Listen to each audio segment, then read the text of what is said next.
اور مجھے انتہائی نرمی سے کہا، بیٹا نماز میرے نبی کریم صلی اللہ علیہ وسلم کی آنکھوں کی ٹھنڈک ہے۔ آنکھوں کی ٹھنڈک کیا ہوتی ہے یہ مجھ سے بہتر کوئی نہیں جان سکتا، کیونکہ تو میری آنکھوں کی ٹھنڈک بن کر اس وقت میرے پاس بیٹھا ہے۔ تیرے بغیر میں کتنی تکلیف میں تھی یہ میں جانتی ہوں یا میرا خدا جانتا ہے۔ اور بالکل ایسے ہی جب نبی کریم صلی اللہ علیہ وسلم کی امت نماز پڑھتی ہے تو ان پر کیا گزرتی ہے یہ وہ جانتے ہیں یا ان کا خدا جانتا ہے۔ میری ماں نے مجھ سے کہا کہ اسلام حکم دیتا ہے کہ اگر تم پانی میں ڈوب رہے ہو اور تم کو اذان سنائی دے تو بھی تم پر فرض ہے کہ تم نماز کی نیت باندھ لو۔ میں تو محض بیمار ہوں بیٹا، تو میری آنکھوں کی ٹھنڈک ہے، اور تو نماز پڑھے گا تو مجھے نہ صرف اس دنیا میں تیری طرف سے ٹھنڈک پہنچے گی بلکہ قبر میں بھی تیرے اعمال کی وجہ سے مجھے اجر و ثواب پہنچے گا۔ نماز پڑھنے کے لیے کسی جزا و سزا کی وجہ کا ہونا ضروری نہیں، بس نماز پڑھنے کے لیے دو وجوہات ہی کافی ہیں کہ نماز اللہ تعالیٰ کی طرف سے نبی کریم صلی اللہ علیہ وسلم اور ان کی امت کے لیے تحفہ ہے، اور تحفے کی قیمت یا جزا و سزا نہیں بلکہ اس کی قدر کی جاتی ہے۔ اور نماز میرے پیارے نبی کریم صلی اللہ علیہ وسلم کی آنکھوں کی ٹھنڈک ہے۔ اگر ہو سکے تو کبھی نماز نہ چھوڑنا۔ میں نے نماز قائم کرنے کا وعدہ کر لیا اور ماں کو لٹا کر نماز پڑھی۔ شام کو میری والدہ صاحبہ میرے لیے سبزی خود کاٹنے کی کوشش کی مگر کمزوری کی وجہ سے نہ کر سکے، تو انہوں نے میری مامو ذات کو پاس بٹھایا اور ان کو بتایا کہ کس طرح سبزی کی ہانڈی بنا کر لائیں۔ میری والدہ صاحبہ کی پسند پر بنی ہانڈی آ گئی۔ بہت محنت اور کوشش کے بعد میری والدہ صاحبہ نے نوالا توڑ کر میرے منہ میں ڈالا، اور یقین کرے میں نے اتنا لذیذ کھانا پہلے کبھی نہیں کھایا تھا۔ غالباً یہ میری ماں کے ہاتھ کا ذائقہ تھا۔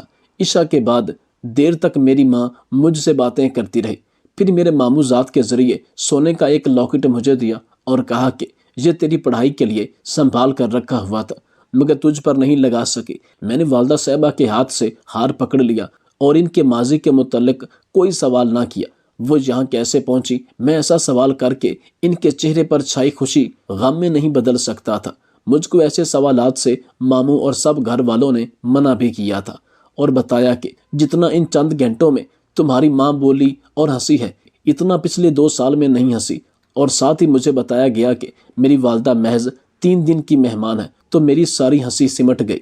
میں نے زیادہ سے زیادہ وقت ماں کے قریب گزارا۔ میں نے ماں سے لاکھ ان کی خواہشات کے متعلق پوچھا۔ انہوں نے بس مجھے نماز قائم کرنے اور دین پر چلنے کی نصیحت کی۔ جب عشاء کی نماز کے بعد امام صاحب کو میرا تعارف دیا تو وہ خاص طور پر مجھے ملنے آئے اور مجھے الگ لے جا کر بتایا کہ اگر آپ صاحب استطاعت ہیں تو یہ پیسہ ان لوگوں میں نہ بانٹے بلکہ اپنے ماموں کو دے دیں۔ آپ کے ماموں نے اپنا گھر، زمین سب کچھ بیچ کر آپ کی والدہ صاحبہ کے علاج پر لگا دیا ہے، یہاں تک کہ بچوں کی پڑھائی بند کروا کے وہ پیسہ بھی بہن کے علاج پر لگا دیا۔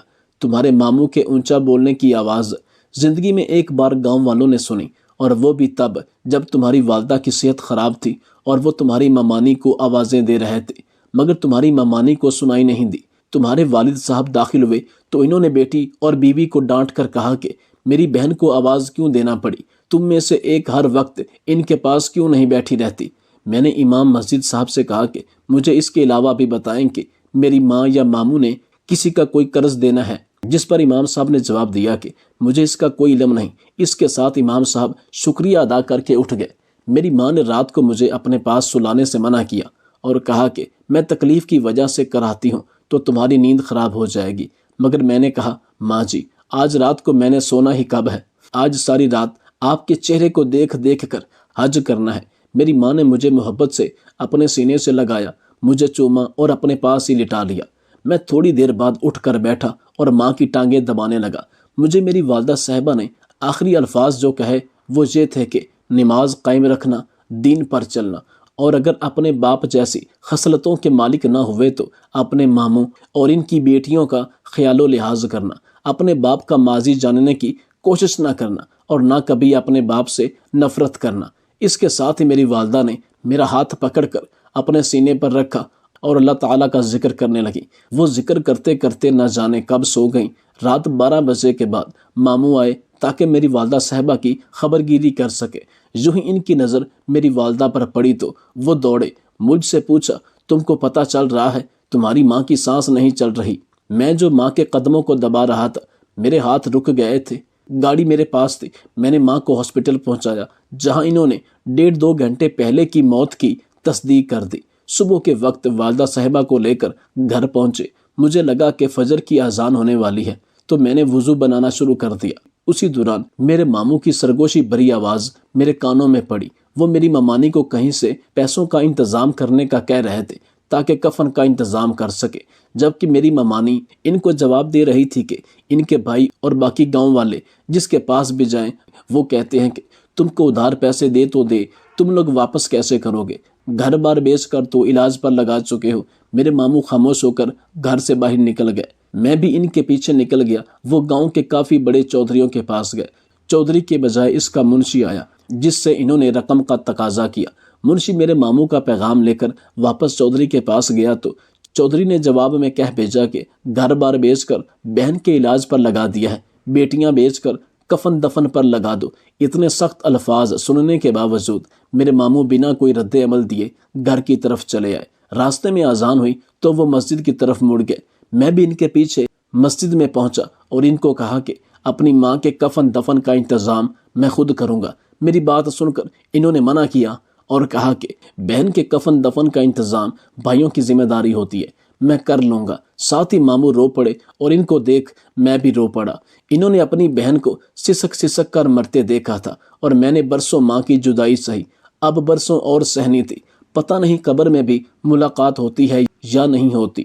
اس دوران باقی نمازیوں نے آ کر ہم کو حوصلہ دیا۔ لوگ نماز پڑھنے کے بعد ہمارے ساتھ ہمارے گھر ہی آ گئے تاکہ ہمارے دکھ میں شامل ہو سکے۔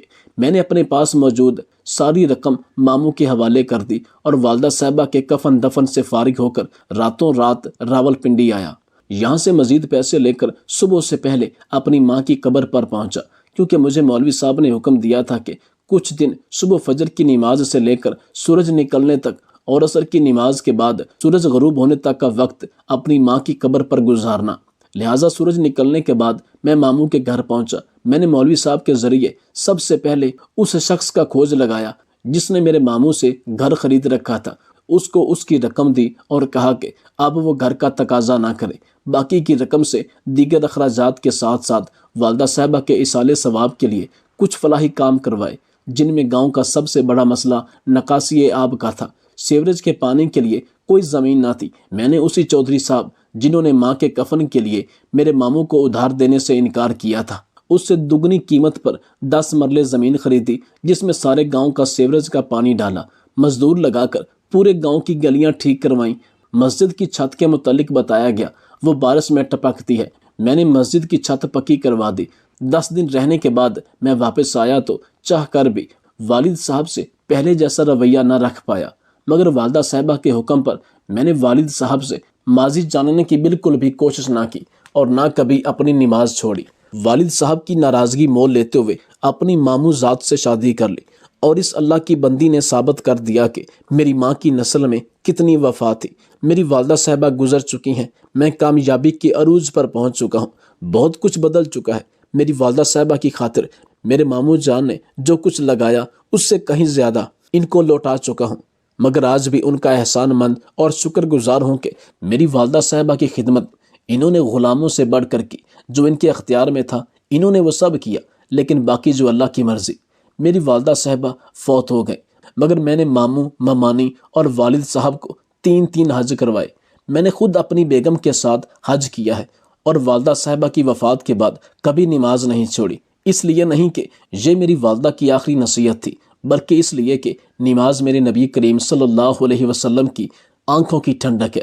اگر میری کوئی نماز قضا ہو جاتی ہے تو میں فوراً ہی اگلی نماز کے ساتھ اس کو ادا کر لیتا ہوں۔ کرنل محمد حیات صاحب کی داستان مکمل ہو گئی۔ ڈاکٹر عاشقہ کاظمی کہتی ہیں کہ میں ان کے والد صاحب ماموں ممانی میں سے کسی کا انجام نہ پہنچ سکی، مگر ان کی اس داستان کے بعد میں نے بھی کبھی نماز نہیں چھوڑی، کیونکہ مجھے بھی سمجھ آ گئی ہے کہ نماز میرے نبی کریم صلی اللہ علیہ وسلم کی آنکھوں کی ٹھنڈک ہے اور یہ کسی بھی حال میں نہیں چھوڑی جانی چاہیے۔